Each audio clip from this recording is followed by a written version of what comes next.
So, welcome to the ACM West panel on building partnerships. My name is Mitzi Herrera. I am the former cable and broadband administrator in Montgomery County, Maryland. That county is about the size, it's about 100 square miles smaller than Oahu and about the same number of people. We have a variety of PEG channels, PENG, and what I do now is more broadband and economic development, how you use that to bring in new businesses that rely on having broadband all the time. But at the other end, we're also working on digital inclusion programs so that everybody can be part of the digital economy. So with us today, we have Stacy Aldrich, who is the state librarian for the for the state of Hawaii, which has 50 libraries, and it is a state system.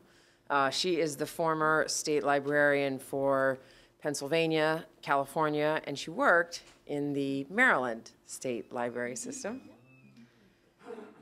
And we have Sean McLaughlin, who many of you know as, well, if you're not here, you know him in other places as Aloha Sean. Because even though he doesn't live on Maui anymore, he always says, Aloha. So Sean is the executive director for Humboldt. Access Humboldt. You know, I just wonder if we should move to other, well. And Sean is the former director of Akaku on Maui. In Humboldt, Sean has been working on, Sean also serves on the, what is the Rural Broadband Congress? Are you still on that one? Oh, there's a Rural Broadband Policy Group. But this, probably this, the thing I would share relevant to this particular conversation is a group called the Schools, Health, Libraries, Broadband Coalition, Shelby, SHLB.org, which is about community anchor institutions' role in broad access to communication networks and broadband facilities. So I'm on the national board for Shelby. Anyway, to me that's probably the most helpful to this conversation. So what we're going to do here is, what we would like to do is to have you participate in this. So what we kind of looked at is that there's sort of two spectrums. Is either that you're thinking of, how do I got to think outside the box, like what kinds of opportunities are out there, what kinds of partnerships would I want to have, or you have so many ideas, it's kind of a matter of where can you start. So what we'd like to do is to spend a few minutes, have you tell us some ideas, and for the sound I think we'll be okay because I'll just repeat them and we're going to write them down. So what we'd like to do is have some time about what are the things that you've been thinking about that you're interested in, and the ideas of collaboration or things you'd like to do. And then what we'll do is we'll pick of those maybe one or two, and then we'll dive into those and we'll look at what are the potential partners that would have, what are the assets that community media centers have to bring to that partnership, what are these partners looking for. So one way of saying it is, what do we have that our partners are interested in, and what do they have that we're interested in, and then we can kind of wrap up if we have any shared challenges. All right, so you get to help shape this. So I hope everybody had some coffee. They had some malasadas. Okay, so and then so what we were thinking of doing is we'd like to have you give us some ideas first, and then I'm going to ask Sean and Stacy to talk a little bit about what they're doing, and we can kind of help fill that out, and then we'll kind of, based on where everybody's at, we'll pick something, all right? All right, so what are, and anybody can kind of speak up, the ideas that you may have for efforts that you'd like to have in collaboration. And, yes? Well, digital media literacy aligned with libraries. Okay, so digital literacy? Okay, and when you say that, what do you mean by that? Digital and media literacy. Well, the alignment with the libraries, where we have a presence there, they help support.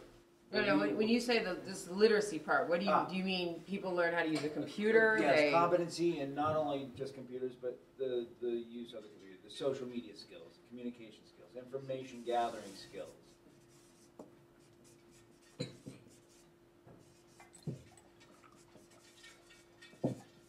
Okay. Anyone else? Yeah, in that as well, the libraries interested in how they could help facilitate community that use the libraries to maybe do legacy stories or short community, like get more stories from the community. So Ideas. storytelling, Yeah. both community. And legacy, you know, getting some of the kapuna and people who, you know, who access the library to be able to get their stories who might not walk into the center. Okay.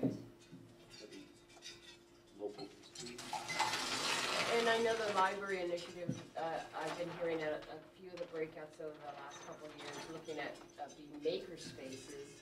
So if there's activities happening, documenting maybe some of the activities to give more light to some of those things that are happening in the maker space. And maker space maybe even being inclusive of the media skills component for youth in particular. When people say youth, what kinds of things are you interested in with youth? Media skills. Like learning how to make media? Yeah, make stories, use production skills. Tell stories. Or utilizing the youth who come through learning to help the libraries with the people who have a story to tell type thing.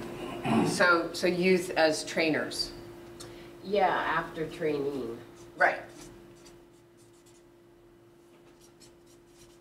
Okay. And also looking at, in the state of Hawaii, I know Molokai has a native Hawaiian library where they're partnering with our Molokai Access facility there to do like a native Hawaiian reading rainbow type idea. So in the state of Hawaii, looking at maybe being able to bring the native Hawaiian language to the forefront.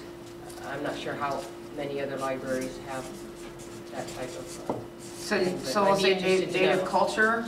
Yeah. Okay. Massachusetts, Kathy?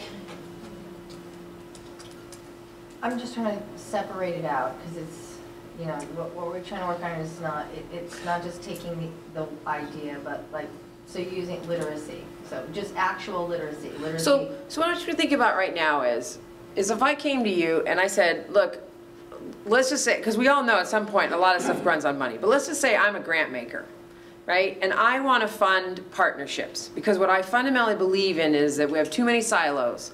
Too many people do things in separate things, even though they have kind of shared missions and shared things, and I want to encourage more people to come together. So I want you to pitch me is if you had the resources to do it, not who would you want to partner, but what would you want to partner around, right? So I want to partner around doing things that help either preserve Native culture, help people understand it, educate, learn about it. I want to do things that give people an ability to tell stories and to preserve the legacy of our community. I want to have things that help people learn to use social media skills, right? So what kinds of things, like if I could think of like, all right, I want to partner, you know, something that just would be me and some other groups, like a sort of cross-pollinating. What are some of the ideas of the areas that I might be interested in? Monterey Bay? Well, I think we, as I see it, we need to identify certain groups that we need to reach. Okay. I think I'm interested in reaching out in education. I mean, to get really connected with schools. Example, every school now has a media program, but we're not connected with them, and that's stupid.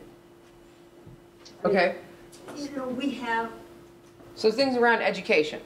around education, because the colleges and the high schools all have media programs, and we should all be helping one another. Okay. Curriculum and job training skills. Curriculum, job training, okay, and then Washington State. Economic development. Community services, like the services that Curriculum. Okay, how do you spell curriculum? CURRI. Great. I always use spell check for that one. Sorry. It's all right. It doesn't count when you take. You got it, mostly. Okay, hold on, wait a minute. Let me catch up here. And we'll just spend.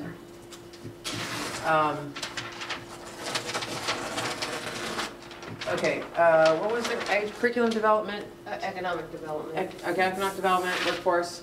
Okay, sorry, Washington State? Community services Community services.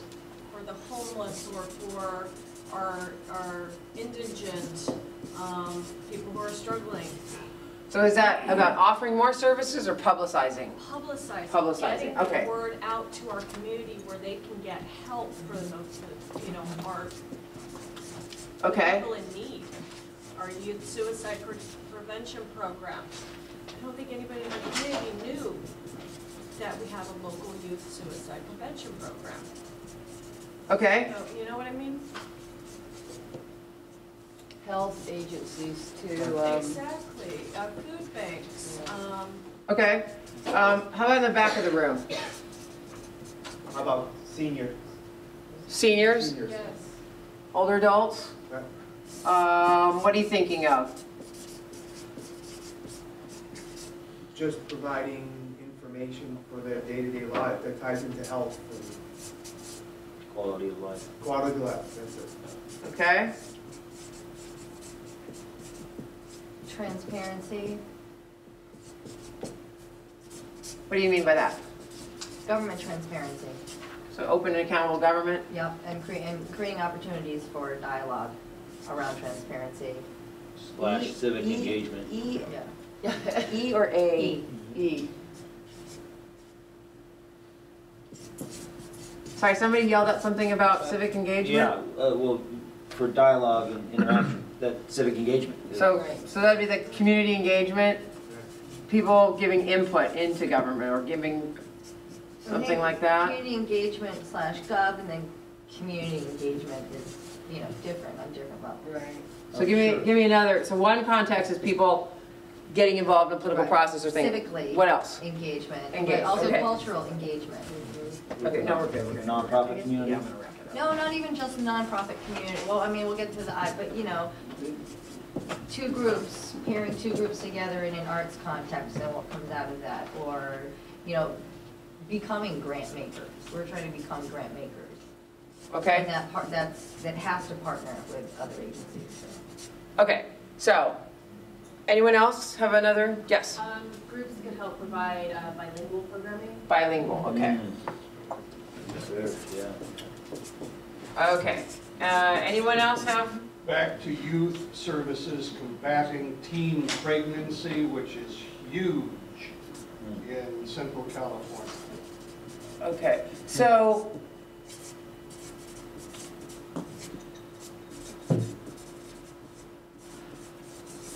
Okay, so let me just ask on that one piece, is there anything else specifically, like a specific issue? Like teen pregnancy is a very, that's a specific thing.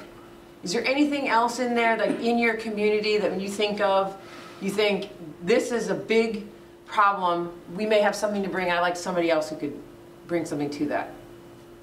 Anyone else? drugs. Yeah. Drugs? Okay. All right, so what I'm gonna ask Stacy is, why don't you tell us, tell some folks here, tell a little bit about what the state library is kind of working on, what you're thinking of in partnerships. You've been here about a year, you had a great meeting with the directors, and I think there might have been some staff from all of the the community media centers throughout the islands. We're able to come to that. Just meet a few. Mm-hmm. Folks from Maui, or Jay. So. Jay didn't make it? Or He did, we got. Yeah, he did, okay. And So another Jay from Kauai. And then Kauai, so Kauai and Maui were there, and it was Oelo was there. And then I don't know if Stacy from Big Island was not able to make it, okay. So why don't you talk just a few minutes about what you're working on in the state libraries, and so we'll see if we can fill out if there's anything else you're kind of working on that we want to add to our list. Okay, great.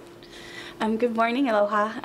I have, as As you were saying, Mitzi, Mitzi was saying I've been here for about a year. I was the state librarian of Pennsylvania and California.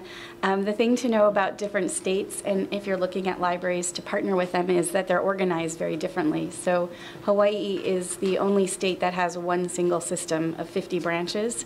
California has 182 library jurisdictions with over almost 1,200 branches across the state.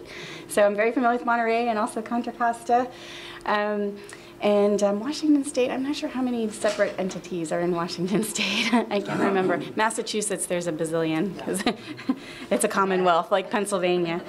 And with libraries and with the work that you all do, I think the thing that we have in common is that we're really about democracy.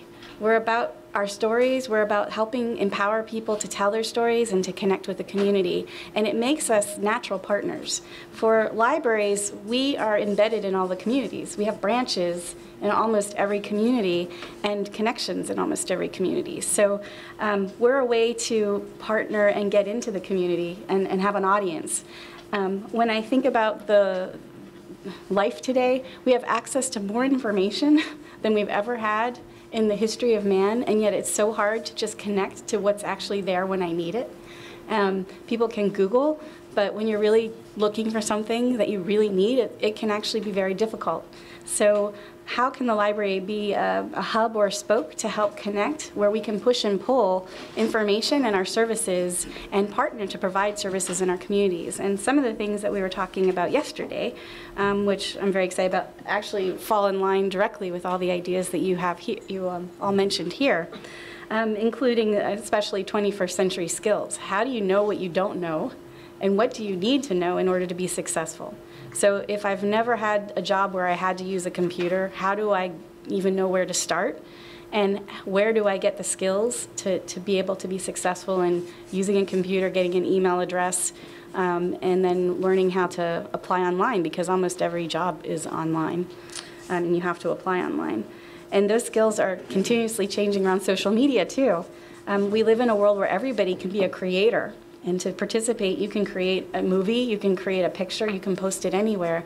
But there are voices that aren't heard because they don't have the skills, or they may not have the technology to do it. And how do we make sure that everybody has their voice heard and everybody has an opportunity to use media? I think there's some natural partnerships where you have mad skills around media, and we have the skills to connect people. And we would love to partner with you on thinking about how do we connect people to the learning that they need to be successful. Also, the idea of the storytelling that was mentioned as well. I think, Kat, you had mentioned that one.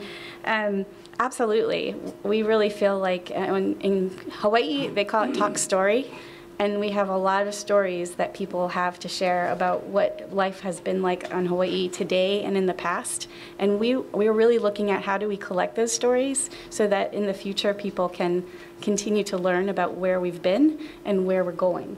In particular, we're building a new branch in Nanakuli, which is west of here. It's on the leeward side of Oahu. And in that community requested a sound studio where they could actually capture the stories of their community. So we are really going to be focusing, that will be our first focus on building those stories, and we're looking to our partners to help us build out that sound booth and think about where do we post those stories, and how do we make sure that people are aware of the stories that are there and capturing them and preserving them for future. Any last? And I think, it really is looking at how do we engage our communities and thinking about civic engagement as well. We've been doing some focus groups on the Big Island. We're building a new library in the Puna region. Puna is southern part of the Big Island. It's the size of Oahu. So it's a large area of land. And what we're hearing from people in our focus groups about the libraries, they want it to be a place where they can connect to government here because they feel detached.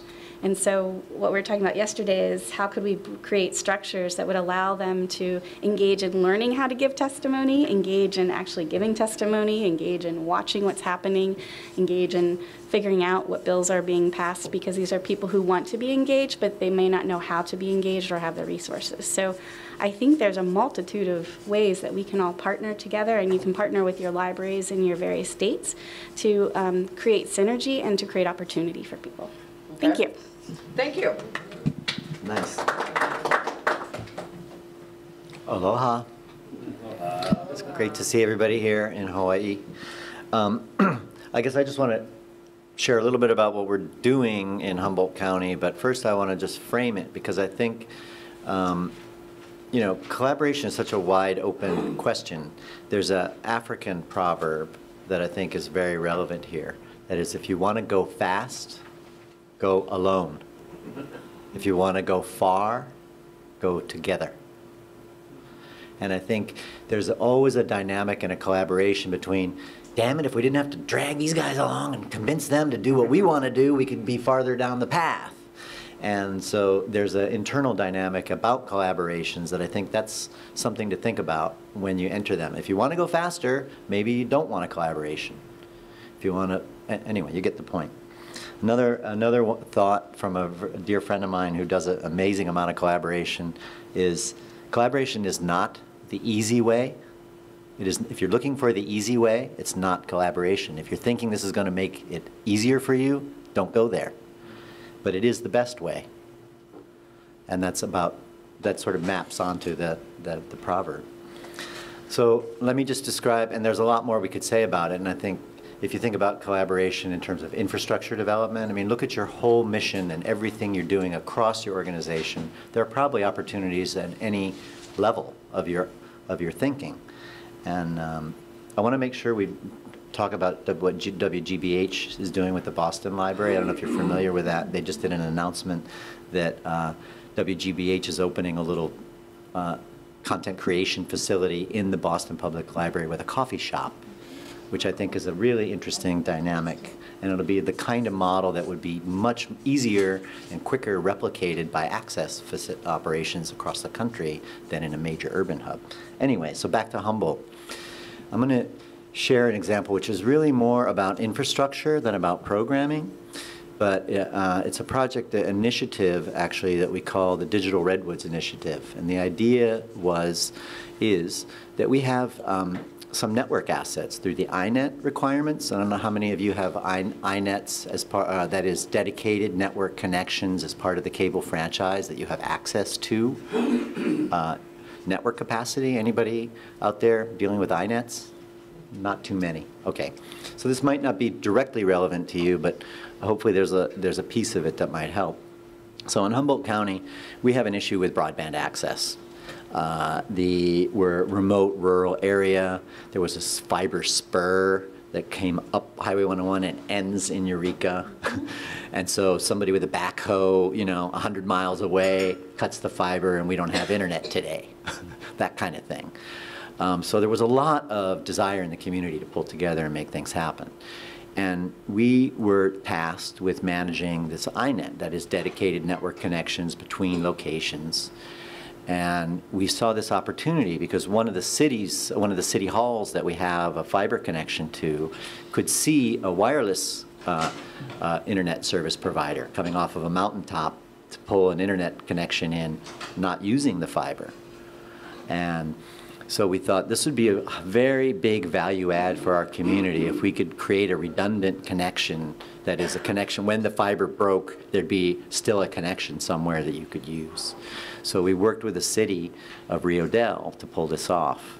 So it was we had private partners. We had the wireless internet service provider who wanted to be able to bring service in, who provided the internet connection and technology and expertise.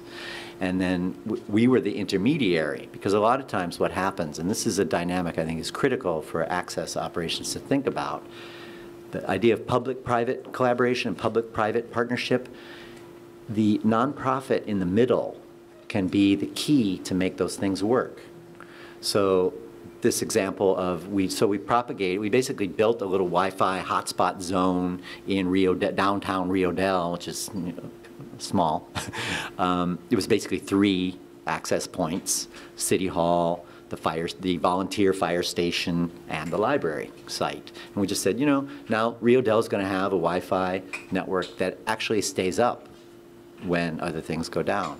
But the collaboration, I think private sector piece of collaboration is really important for us to keep remembering, because our public sector partners are stressed for resources, and we all need to figure out a better way to bring those resources to the table. So I probably got a little muddy in my description here, but let me jump to so that was the first project we did. The second project we did was, the libraries sometimes are hindered by their relationships with government, and they have a hard time doing things like free public Wi-Fi that's not, that's just open. So in our case, the county network that served the library was not ready or willing to support free public Wi-Fi. It was just they figured it was more than they wanted to take on. So we had to pull in a separate connection to the library and put up a free public Wi-Fi spot. So that, again, the nonprofit was able to do more than the public agency could. We're more agile, we're quicker. So that, in terms of, it's not just things you have, it's the way you operate that's different. So your ability to act more quickly and be more agile and be more flexible is also part of taking advantage of collaborations. So that was the second project. The third project is probably the most interesting one, and that is we needed internet access. We couldn't afford it, very expensive, and we had this partnership with the wireless internet service provider who wanted to bring service into Eureka, and we had these iNet sites, and we happened to have one of our sites was the municipal auditorium building, which had and so what we did was the private partner built and paid for a tower to be developed on top of the municipal auditorium, which they couldn't have done with the city directly. We leased the site from the city for $1 a year because of our relationship with the city. We turn around and sublease it to a WISP provider who builds a tower. The rent they pay to us is internet bandwidth that we couldn't have afforded to buy. So there's ways to sort of put pieces together that really leverage everybody's opportunity to do something much greater. And we know this about collaboration. That's why we like it. That's why it goes farther. That's why it's better. But it's also very there's tricks to it. But I guess what I want to encourage in our discussion is, don't forget the private sector. We need to keep looking for those opportunities to engage with the private sector. Okay. So I probably that's plenty. Good, Yeah. good. All right. So what I'd like us to do is, we can either, you can kind of say what your number one or number two thing is, but what I'd like us to do is, of these ideas, is to decide on which one or two we want to talk about in some more depth. So of the ideas that are up here, what would be your number one or number two? And let me sort of preface this by saying that some thought would be, what you want to have are things that are short term, that you can get done, that you can be successful in, so that you can demonstrate success, and that's how you build from a kind of pilot and a small thing to a larger. Another school of thought would be, for a number of reasons, it is the number one issue in our community. It's either the thing that everybody is talking about, or it's the thing that I know when I go to decision makers or grant funders that they want me to be talking about. And then the third would just be, this has been kind of part of our mission, or this is what we're about. And we're not about, we just change our mission because that's what everybody's interested in, the cool new thing. This has been our focus, and this is what we want to find a way to make that relevant for today, but that's really our focus. So it depends which lens you're looking through. But what I want to do, just for purposes of this, so that we can kind of move forward and kind of manageable, is have us just kind of come up with which one or two, top one or two, so that we can pick two of these to go through. Chris? Community information needs. And I hate that. Well, Community information needs. it's kind of there. It's the info gathering skills with the library and library foundations as a. But tell me what you mean by community information needs to the community. Like how people can find things? It's the skills, so capacity building in the community. Okay, so here's what I want to do. I want us to not try to use so many buzzwords that we see there. These are all good terms, and if I was doing a grant application, check, check, check, check, check. But what I'm trying to get at is, what do you, like physically, when somebody comes in, what do you want? What are you saying you want to be doing or teaching or just? Well, in my case, I'll just be a little selfish here. We're trying to rebuild where we don't have a nonprofit. but our libraries are generally centrally managed and all have a foundation typically associated with them. Right. And so there's programmatic support that we could offer immediately. Okay. We can So amplify you might be looking for the programs something they in currently which, have. we have programs and you have space.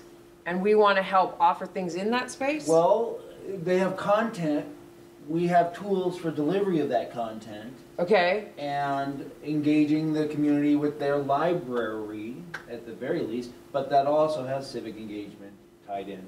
okay, so you want something about engaging the community with their library. Can I tackle that? Sure. Just rephrase that a little differently. Is that if we know anything about the community media centers, I think the gentleman was alluding to this, is we know that they can disseminate information, right? So Infrastructure. well, no, we're a media center. We can broadcast immediately anything we choose to broadcast.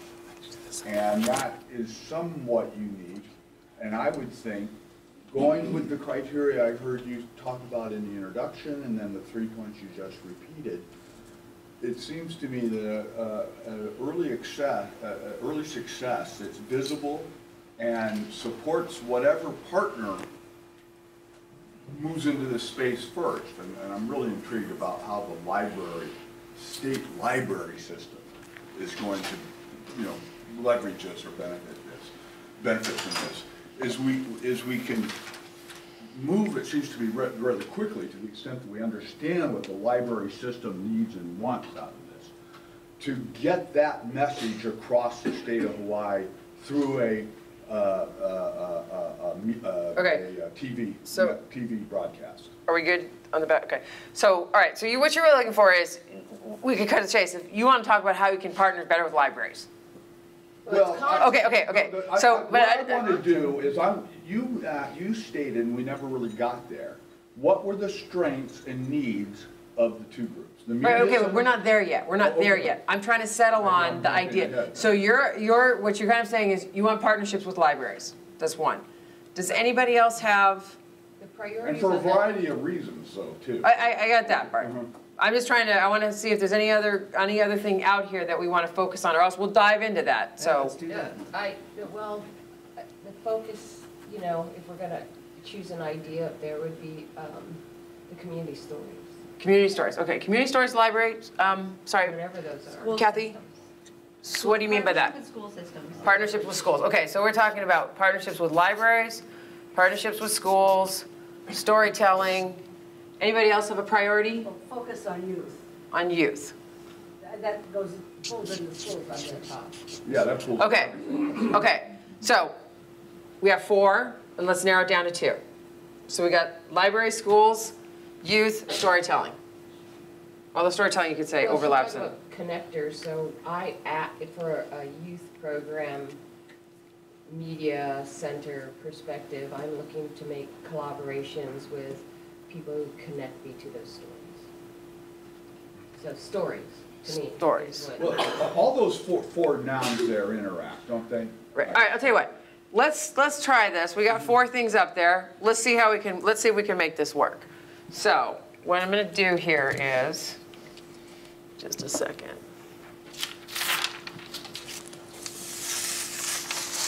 Can you put these up maybe over on that wall over there? Native, it could be, it's just all kinds of.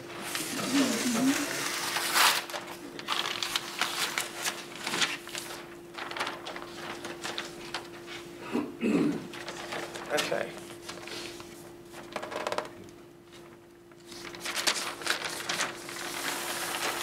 Let me give you this one. All right, so we're going to go with, Sorry this is so far away. you can maybe put them on these, if they'll fit on the inside pillar here, but I think, so what we're talking about is we want to talk about partnerships with libraries, partnerships with schools. Is it K through 14 through community college or K through 12? K-12. K-12. Youth and story. Okay, so in going with these, who are the partners that we would look for? Obviously, your school system and your library system. Yes? Okay, who else? Youth centers.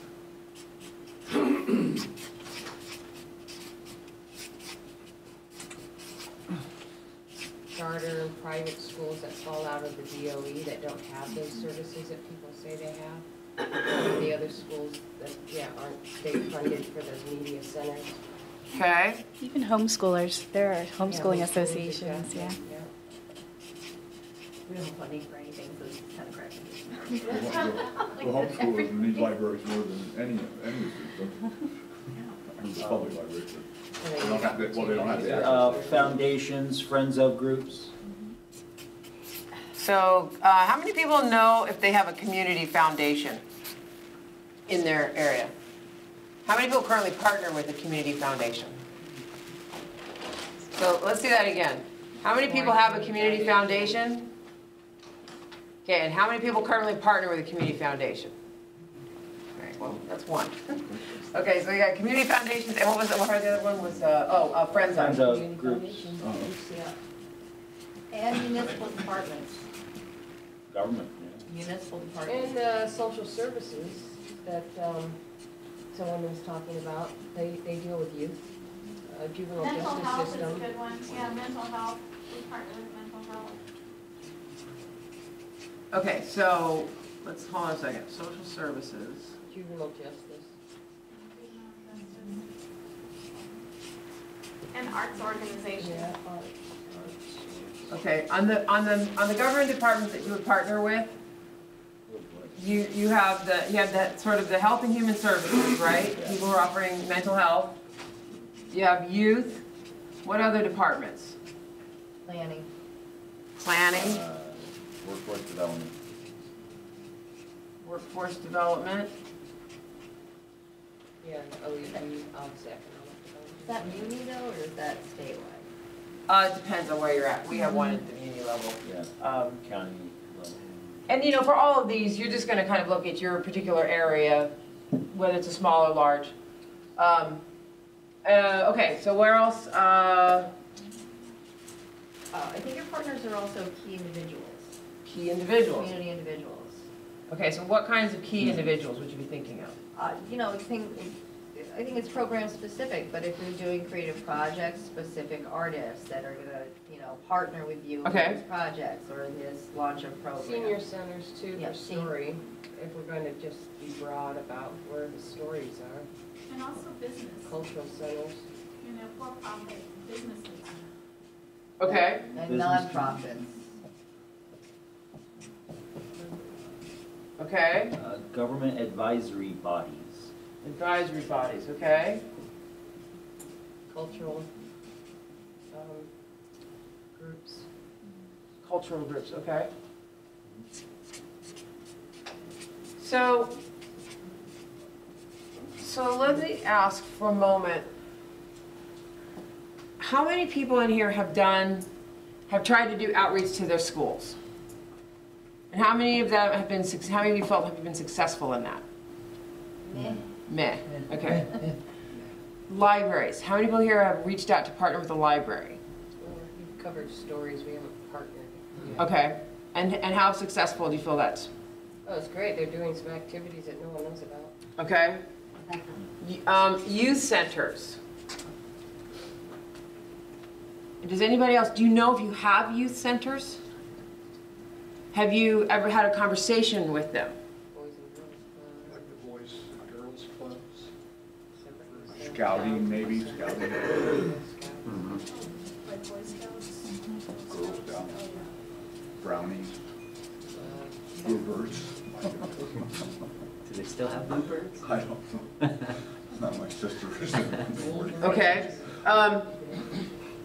How many people here in your community, do you have a Friends of the Library? How many of you have had discussions with them? Okay. As a consumer. And then community foundations, most people had kind of reached out to, some success. Government entities, how many people here have had conversations with mental health? How well did it, and you had success? It's tough because it's really hard to be able to have access to the people who have the stories because you're not certified to work with them. So Okay.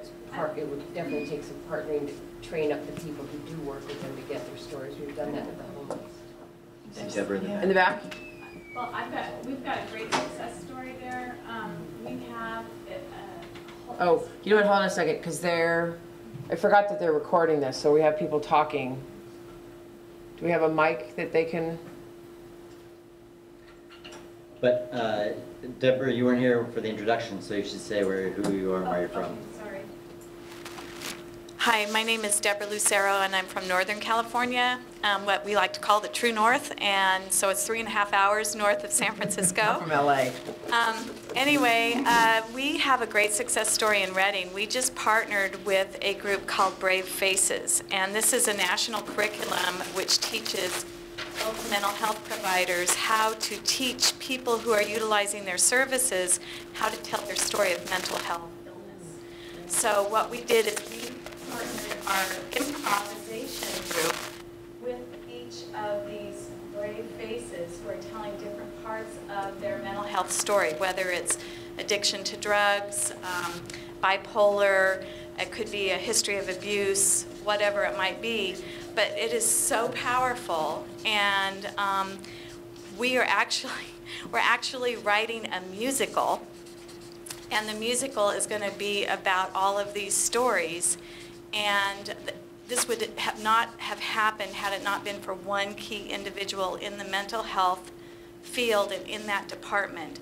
So I'm not saying that this is an easy thing. I'm just saying that we lucked out in that we had a person who was willing, a wonderful person, to go outside the box, and now we are creating this pretty cool thing, and these people are actually getting practice telling their stories at local cafes where they do open mic night. They're doing, we're taking it around to, we have a heavy Native American population, so we're going out into the outskirts where these people live and using their community centers. We also have a high veterans population, so we're including those folks, and it's really something. And the cool part of this is the Brave Faces curriculum is nationwide, and if you look it up, it's something that you don't have to recreate, so it's there, it's safe if people do it the proper way, and these people are, you know, willing to get up and learn these things. It might be anything from a dance, a poem. It sounds wonderful, and we're going to figure out some way to share. I'm not quite sure, but we'll figure out some way so that we can share that information. Somebody in the back of the room, did you have a? Okay. No. Okay. So we had one key individual in the mental health youth, government offering youth services or youth centers, who has done outreach in those areas. Not through the government.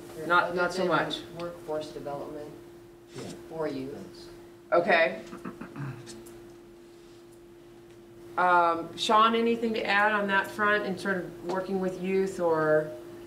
Okay, I'll add do you want to hear about a challenge? No, well actually, let me hold off for a moment. Okay, so these are the, I'm just trying to think of, what I was trying to identify is that of these partners, were there any things that people kind of were thinking of that were particular challenges? We sort of identified some of those challenges to working with. In mental health, confidentiality, training, access. Sometimes it's finding, and I will say this as a person who works in government, it is true, sometimes finding a person who it's true in any organization, finding people who want to do things and partnering with them is often the key ingredient. And just sometimes, and Sean, you want to speak to that?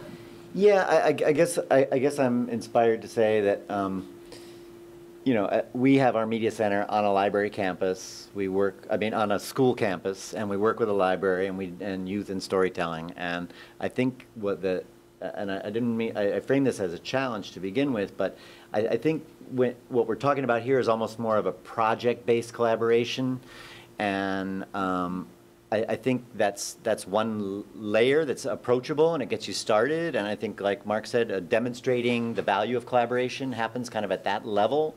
But what's interesting to me, what's I think a critical dynamic here is think of it as relationship building. It's not really about the project being successful, it's about the relationship being successful. And I think a lot of times collaborations fall apart because the partners are attached to an outcome and it might be slightly different outcomes and they drive to the outcome and they lose the relationship. So I think that's just a point I wanted to make here is whatever array, and another mistake people make is thinking I need every possible partner for this project who qualifies. Bulls, don't do that, you're gonna kill it, you know. It's like one good partner is better than 10 bad partners, you know, 10 almost good partners. And sorry, I had one last quick thought I wanted to share. For those who don't know Deborah Lucero, I just want to say her operation is built on a collaboration between culture and arts organizations within each county and the access piece. So they're created out of a collaboration. And I think that's so that's a different layer of collaboration, right? But maybe I'm trying to do too much in one session here, but I just think the relationship piece is so essential. We're all doers and sort of, you know, project deliverers, and we might forget about, you know, after this project is done, you might want to keep working with these people. Mm-hmm. And that's really good that you mentioned that outcomes versus relationship. It's really easy to get into a project-based something and then have these collaborations and be so over-focused on making sure you're hitting the outcomes that, yeah, the relationships. So just for the video, for the audio, what she said was that what's important is that you not focus just on the one project, but you want to build the relationship and not let the relationship suffer. And I think in a larger kind of systemic way, that's what we do is the micro relationships, the micro collaborations, and the micro partnerships is what lead to the long-term sustainable macro partnerships. That it's not that any one tiny little meaning that you put online, it's that there's a comprehensive whole when you step back after time that then defines that relationship and that support and creates stakeholders in your organization. Mm-hmm. So. And I think... Wait, let me sum that up for the audio because we didn't warn them we were going to be so interactive. We're too interactive. Yeah, we'll get a mobile mic there in a moment. So help me sum up, just so they'll capture it for the audio because they won't hear what you said. Actually, let's get her a mic. Let's get her a mic. They're coming. Kathy is so articulate. They're coming with the mic. Which is amazing today. I'm just gonna there we go. So what I was saying is that what we do is we take, like we're talking about partnerships, so we're really talking about two different kinds, and that's what you're saying, Sean, is that we're looking at micro partnerships, project-based little collaborations that generate an experience of relationship that lead, whether through success or failure of that micro partnership, leads to a sustainable macro partnership. So when we say, like, you know, how have you reached out to the schools? Oh, well, yeah, we're in a school. We reach out constantly to the schools. What do we do that's successful there, and how is that sustainable on a macro level?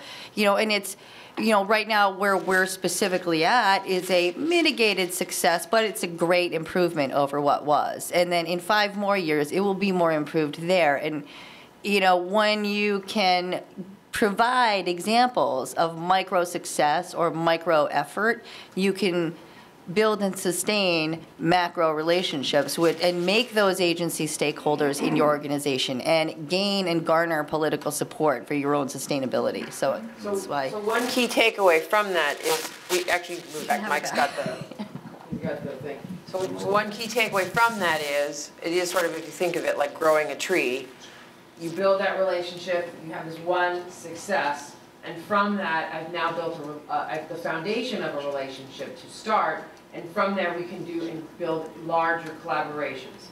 So that's probably a very key piece. I just have a quick summary way to say that. Yeah. It's more important to do something small than talk about something big. Right. Yeah. And I think that the other challenge too is the interrelationship between the different partners. So sometimes what I see is people will meet separately with different partners about the same ideas and not meeting together at once. And so it creates a little fracture in the very beginning. So for instance, with the friends of the library, you definitely want to meet with your library people too, because the friends support the mission of the library. So sometimes friends go off in one direction and they do want to support something, and the library is saying, we would like to do that, but we maybe want to do it in a different way. So you have to get the right partners in at the same time, having the same conversation about what you're trying to accomplish. And I do think it's about figuring out what it is you're trying to accomplish and just meeting with people to say, well, what are you trying to accomplish? And then finding that synergy and then finding that one project to do together. And that's what we've been doing with Olelo is what is it that we have in common and what are some things that we could do to support each other, to support our communities. And we are trying to start small. I think we have Angela said we have 200 ideas. We're trying to pick one to start. But there are all these possibilities. So bringing in all the right people and really understanding where you're each at. Because sometimes then there's that mission creep thing that Mitzi was talking about. Like, oh, everybody's doing this, so we should go in this direction when it's really not part of your mission. But you could do one idea at each of the 50 sites. You could do 50 ideas. We could. Okay. We could totally do that. Okay, so let's talk for a second then, going back and focusing on in the building partnerships with the libraries, the building partnerships, K through 12 schools, youth, both with youth organizations, a story, just the sort of project and how it's encompassing. What are the benefits that community media centers, PEG access centers would bring to these types of partnerships? And I'm going to have Mike's going to run with the mic. And I'm going to ask you guys to kind of keep your answers short because we have a few minutes, but please wait for the mic so that when they record it, people will be able to hear it. We bring communication skills. Okay. Communication tools, and communication infrastructure. Okay. Anyone else?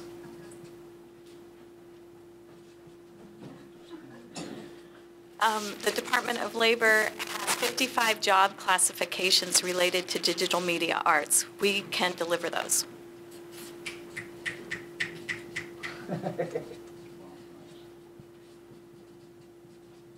Okay. Come on, you gotta have more. You've got to have more to sell than that. Workforce training is the same thing, but workforce training. So what are the benefits that you're offering for workforce training? Well, basically tying it back to, and this is what I tell the people that I meet with in workforce training, that the Department of Labor has 55 job classifications that we can teach, whether it's audio, video, lighting, right. So you're directing, curriculum. Curriculum. Mm-hmm. So you have curriculum. Okay. So because you can teach these. So you can teach these. You have these, but you can also teach these. We can teach these. We can offer internships. Okay. We can mentor teachers in the school system and community members, and we can retrain people who are out of work. That's just on workforce training. I got one for you. I want to add, one thing we notice is Yep. the school districts are sort of constrained by by rules and things they can't do and can do. Mm-hmm. And sometimes you can help them raise money or do an activity or an event that they couldn't do on their own. Okay. So in a sense, we have You have more we're more flexibility? agile. We're more we can move faster and be more agile typically than a public agency because we can make our decisions quicker and implement them quicker. So that's a huge value add. A lot of partners, if you're moving in the same direction, your partner will love you for that. Okay. We also bring the skill set of being able to tell stories and structure stories and take projects, visual projects and design them in a way that's attainable. It's really more of an organizational skill, but that's clearly what many of these partners are lacking because it's not what they do, and it is what we do. So that's sort of like the biggest thing I think we bring. Even with a cell phone, you can do a video project. Okay. If you know how to structure it. Okay. How about in the back of the room? I see some heads nodding. Well, we're going to go to the back. We're going to ask anyone in? Okay. Up in front. Mark. Mark. Mike's getting a workout. Yeah, I don't think we want to overlook the management and community contact assets that the CMC brings to the table.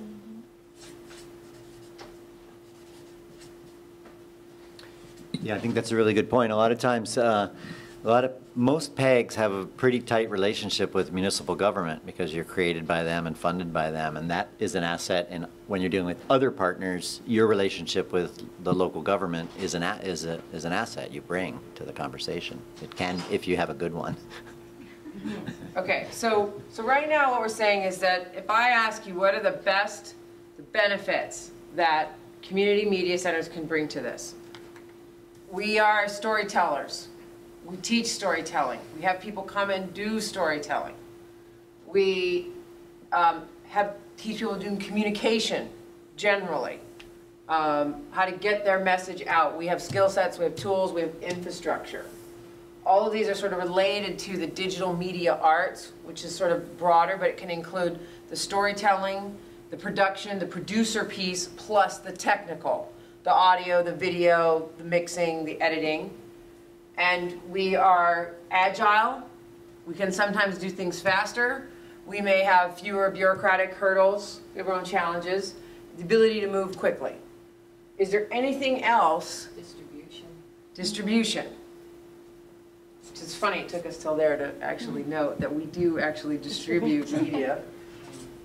That's what, yeah, the first line, broadcast, there is kind of. We can create social capital. Social capital meaning helping to develop our local community. So, a lot of times people are wondering, what's your value? And they want to see it in terms of dollars. But social capital is something that is really necessary, particularly in low-income and low-performing schools and areas that have less ability, less money. Okay. And social impact, community impact, the ability to have an impact on your community, actually see something, community impact, being able to see the differences that you've made through your collaborations, through a project, through a program in the community. Okay, so let's look at that for a second, because that's is an important thing that I don't know that in these partnerships that we often talk about enough, is it's not enough that you do great things, it's that people know about them. And one of the great things that community media centers bring to that is typically it is a tangible person or persons. So when you talk about we did this program, like here are the people who benefited from this program, that makes it more real than I have these various reports. They're all available from the state office, of which so far I have not met anybody else who's read them. So that's an important, just the ability to have that impact, that it worked, it happened, it's real. Okay. Anybody else have any last? Along that theme, the agility and the scale and everything else allows the community media center to test market the idea or the dissemination of information before it has to scale up. And so you're a test bed. Yeah, and it can be done less expensively than I'm imagining, I can't state this categorically, than the private sector or the government sector can do the same thing. And that's one of the attributes that we bring and can be leveraged. And I think along with the agility, I think there's a level of creativity that you all have because of having to be that agile, that because partners like maybe government don't have, sometimes they get trapped not being able to think creatively. I think that's something that's very important that you can bring to the table. What? Government isn't creative? I think we are, but we have rules that restrict us from actually doing the creative things. Everybody wants us to be entrepreneurial and to do things, but the rules that govern the way we do things restrict us from doing those things. Yeah, and I will tell you one tip, because I have worked for governments. Couple things you can do when you work with them is they will have rules. There's procurement rules, there's various other things, but there are things that you can do to help those partnerships along. So I may have to write a scope of work, or I have to do those things. So, oh, I have a template from one that we've used, or one that City of Boston had. Things just, you know, government people are just like everybody else. You have more things to do than you really have time to do with. The people who actually help provide some of that work and who keep calling, right? It's like, because eventually it's like, oh, yeah, sorry, I meant to get to this. Yes, oh, I'm feeling really bad, I haven't gotten to this. So there's just kind of keep going back and how you can help with that. All right, is there any last one? Because I want to move on to the partners. Okay, so these are things that we can bring, community media can bring, right? What are the things that we are looking for from our partners? Funding. Funding, yeah, everybody's always looking for funding, fair. Individuals, connections to the community of people. Champions? Like me, I need to get kids in the program, so I like to have partners. Okay, so people help you clubs or recruit. agencies that have youth that I can bring into the program. Just I mean, so some of the obvious ones are they have facilities, right? I mean, they have infrastructure, they have buildings, they have tower sites, they have, you know, like co-locating at a school. That's, you know, it's not money, but it's worth money, right? I mean, as you know, Jerry. And human resources. I think maybe we would want an active engagement from our partners. So talk through that, what that means. It's one thing for them to say, yeah, you know, we got this thing. Come and cover it. Here, you know, you guys do it. What we want is for them to be actively engaged in their project. And the way to do that is for us to be as excited and get them excited as well. I think it's maybe capacity too, having to give them actively engaged. So let's talk about this one though for a minute, because I want this to be a little bit helpful before we move on to the next one. Sometimes I think people have had the experience of somebody has an idea, partner comes to it, and they basically would like you to do everything. Right? So do some people have in here some from their experience of somehow that how were you able to turn that conversation back so that the person who's asking has a sense of the scope of what they're asking from you, but how did you get them to sort of say, yes, you know, these are things that I could bring to it. These are things that I'm willing to do. Oh, I see. It's not just going to be. So libraries have the same experiences, and I would say that the best way and the things that have been most successful are when you get all of that up front. So you have agreements in place before you even begin about the roles and the scope and who's going to be responsible for what.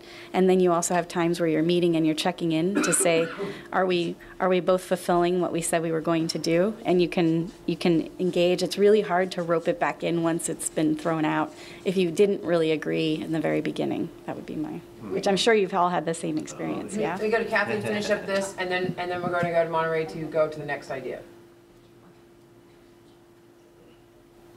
So I think that you know, if we're really taking partnerships, you have to approach, whether someone's approaching you or you're approaching someone, you have to approach it with the attitude of partnership. It's not, you know, how do we do this project, engage this other agency, individual, or whatever, and what's in a benefit to both of us? And I think you're right, you have to be upfront about that to begin with. So when someone comes to me and says, I want to do this, I want to do, and people want to do a lot of things, oh, that's great, that's an amazing idea. How could we accomplish that together? And you pose that question and really treat it like you're entering into mini marriages all over the place.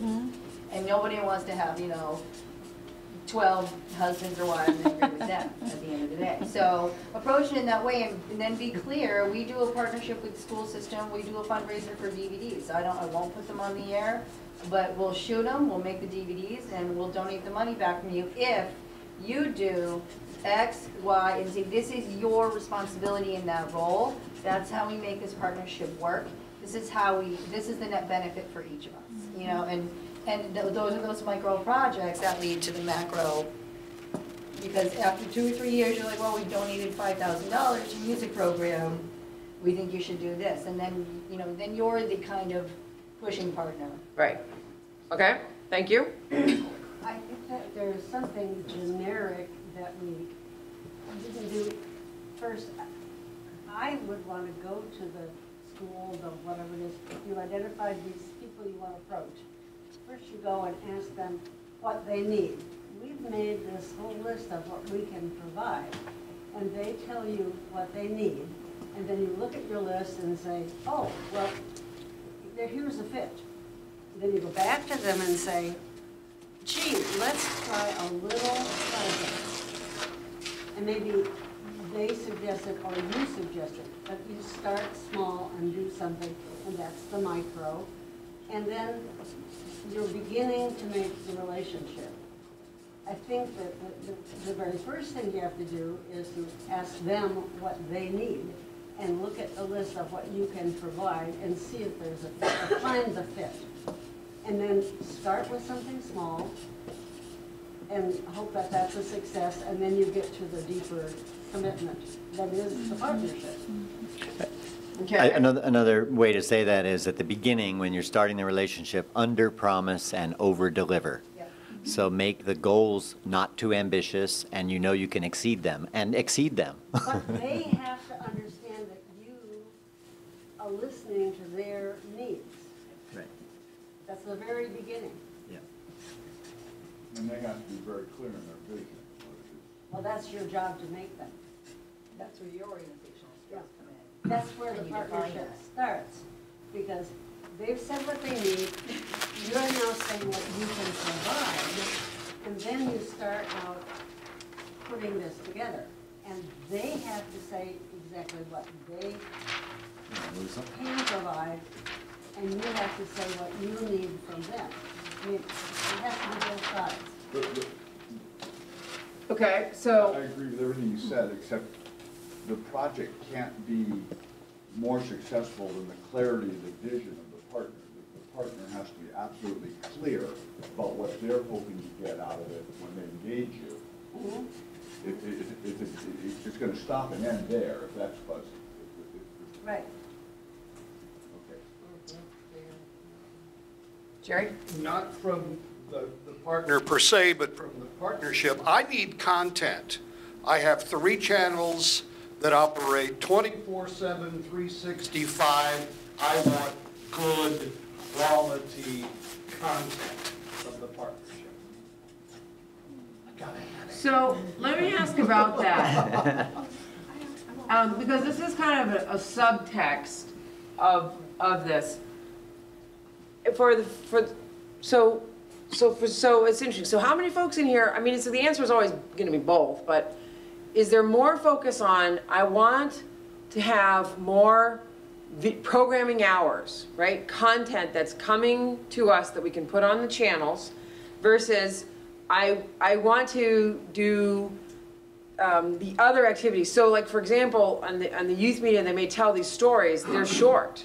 They're 30 seconds. They're 2 minutes. So while I want a lot of it, it's not going to fill a lot of hours. The point of it is that I have this here, or I've done this other publicizing of a program. So I'm just kind of curious, for the folks in the room, in terms of what you're looking for, like how much of it do you think leans more towards the content, like actual more video that runs on the channel, versus things that are kind of outside the video on the channel? I think it's more about community building. So here's one more.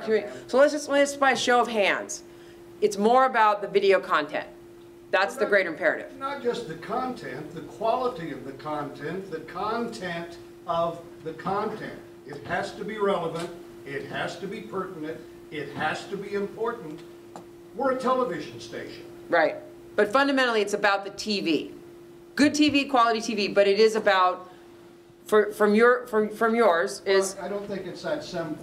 It's serving the community, but what I get back in return for that is the ability to tell their story on my channels.